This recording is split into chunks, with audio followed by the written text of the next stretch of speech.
20대 딸이 숨졌다는 유족의 제보가 들어왔습니다. 동승했던 가해 운전자가 평소 난폭 운전을 자주 했고 반성의 기미도 없다는 주장입니다. 무슨 일이 있었던 건지 알아봅니다. 예, 지난 5월 갑작스러운 사고로 따님을 잃었다는 유족들의 제보입니다.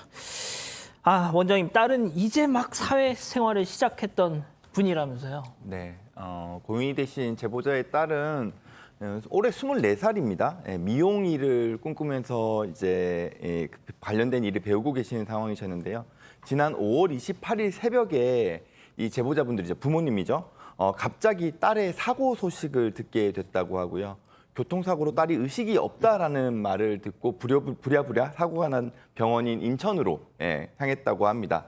경찰로부터 지금 심정지까지 있었지만 지금은 다시 심장이 뛴다라는 말을 듣고 그래도 일단은 생명은 건질 수 있지 않을까 희망을 품고 가셨고요.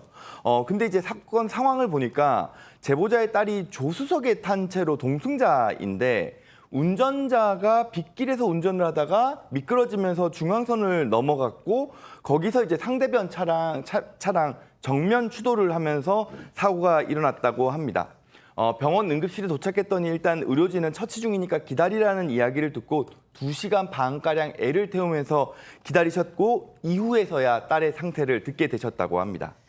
자, 잠깐 심정지가 있었지만 다시 심장이 뛴다는 말씀을 전해 듣고 그래, 그냥 빗길 교통사고 겠거니 제발 우리 딸 무사히 깨어났으면 좋겠다. 자, 하지만 의료진이 전한 딸의 상태는 생각보다 심각했습니다. 직접 들어보시죠. 그냥 아예 처음부터 소생이 불가하다. 우리 애한테는 이제 할 수 있는 치료법이 아무것도 없다. 당장 1~2시간 이내에 심장이 멎어도 이상하지 않을 정도의 상태다라고 이제 전달을 받았고, 아직 애가 어리기도 했고 20대 초반이었고 이제 막 자기 꿈을 위해서 일을 하고 시작을 했던 애라서 그게 너무 이제 안쓰럽다 보니 저희도 이제 장기 기증을 하고 싶다 병원에다 얘기를 했었어요. 다른 필요하신 분한테 있으면 애가 이제 좀 살아가는 게 좀 그렇게 하기를 원했는데 애기가 뭐 결국에는 장기 기증을 할 수도 없을 정도로 몸 상태가 안 좋아서 6월 1일 되는 밤 12시에 이제 애가 심장이 이미 멈춰가지고 장기 기증도 어려울 정도의 상태였다면 얼마나 많이 안 좋았던 걸까요? 네.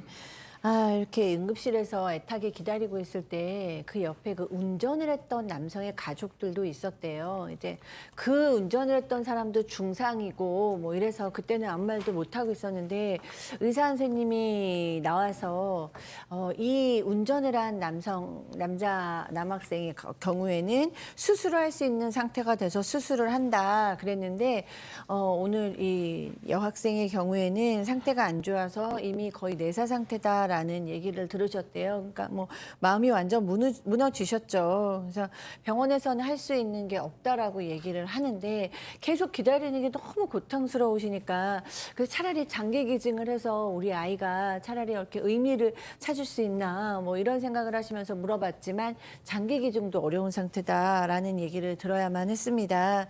첫날 가해 운전자가 이제 그러다 이제 숨을 멎었죠. 그래서 이제 급하게 장례식을 준비를 하는데 첫날 가해 운전자 측의 보험사를 통해서 그쪽 부모님이 장례식장에 오고 싶어 한다라는 얘기를 들었어요. 근데 뭐 도저히 그 부모님을 볼 자신도 없고 또 좋은 말이 나갈 것 같지도 않아서 이제 거절을 했다고 합니다. 그런데 그 후에 지금 2달이 넘었는데 사과를 받고 있지 못하셨다고 합니다. 예, 여기서 이제 이 유족들이 가해 운전자라고 이렇게 표현하는 사람은 조수석에 따님이 있었고 운전석에 앉아있던 그 남성을 얘기하는 겁니다. 자, 그렇다면 말이죠. 여기서 중요한 건 그 사고 당일 밤 그때 무슨 일이 있었는지를 좀 알아봐야 되는 거 아니겠습니까? 그렇죠. 그렇지 않아도 이 제보자분 사고가 어떻게 났는지 자세하게 알아야 하니까요, 상황을. 딸의 상태가 좀 안정됐다고 했을 때 남편과 함께 경찰서에 찾아가서 직접 그 블랙박스 영상을 함께 확인을 해보셨다고 합니다. 그 영상을 보면요. 5월 27일 밤 11시쯤 인천 연수구의 한 도로 모습입니다. 신호 대기 중인 차량이 멈춰 있다가 자, 갑자기 우회전을 하면서 속력을 높이기 시작하고요. 그러다가 잠깐만요. 네, 지금 아직까지 신호 대기 중인 상황이라서 이 차가 멈춰 있는 모습이에요. 자, 그런데 자, 갑자기 우회전을 갑자기 해요. 자, 지금 우회전을 하는 모습이고요. 우회전을 그리고 하는데 속력을 막 속도가- 높입니다. 그러다가 좌우로 저렇게 비틀비틀거리더니 중앙선을 어. 넘어서 맞은편에서 오던 승용차와 부딪히고 맙니다. 그리고 이 블랙박스 영상은 여기서 종료가 되는데요. 이 영상 그러니까 종료된 시점에 이렇게 됐던 거군요. 네, 딱 부딪히고 종료가 돼버려요. 그 딱 동시에 이루어진 것 같습니다. 이 영상을 본 제보자는 이게 그냥 빗길에 미끄러진 게 아니라 이 운전자가 난폭 운전을 하다가 차를 제어할 수 없는 상태가 돼서 아까 비틀거리는 모습도 보였다 보니 중앙선을 넘어간 거구나 이런 생각이 드셨다고 하고요. 경찰 수사도 뭐 당연히 그쪽으로 흘러갈 거라고 예상을 했다고 합니다. 그런데 딸의 49제 이후에 딸의 친구들에게 충격적인 얘기를 전해 듣게 됐습니다. 자, 딸의 친구들로부터 연락이 오기 시작했습니다. 수술 후 깨어난 그 가해 운전자, 운전석에 타고 있던 그 운전자가 이런 말을 하고 다녔다는 거죠. 체크포인트 짚어보죠. 아유, 살 사람은 살아야지. 자, 유족의 얘기 들어보시죠. 49시가 끝나고 그 다음 주쯤 됐을 때 이제 우리 딸내미 친구들한테 전화가 오기 시작했어요. 그 애가 깨어나가지고 휴 살았다 이러면서 사람으로서 뭐 할 수 없는 그런 걔는 죽었으니까 나는 살았고 살 사람은 살아야지 뭐 이렇게 얘기를 했다고. 사람들이 기억은 나냐 너 사고 난 건 아니냐 이런 식으로 물어봤을 때 뭐 그냥 드리프트 하다가 사고 난 거지 뭐 그랬대요. 순리에 맞게 죗값을 치르고 할 줄 알았는데 그런 말을 내뱉고 경찰에서는 그냥 단순 빗길이다. 운전자 애도 어리고 초범이고 끼키야 6개월에서 1년이고 아니면 집행유예라는데 휴, 살았다. 살 사람은 살아야지. 같이 동승했던 조수석에 있던 여성은 사망했는데 이게 반성의 기미가 없다라고 보여지죠. 일단 제보자분에 따르면 그 친구들한테 전에 들은 이야기입니다.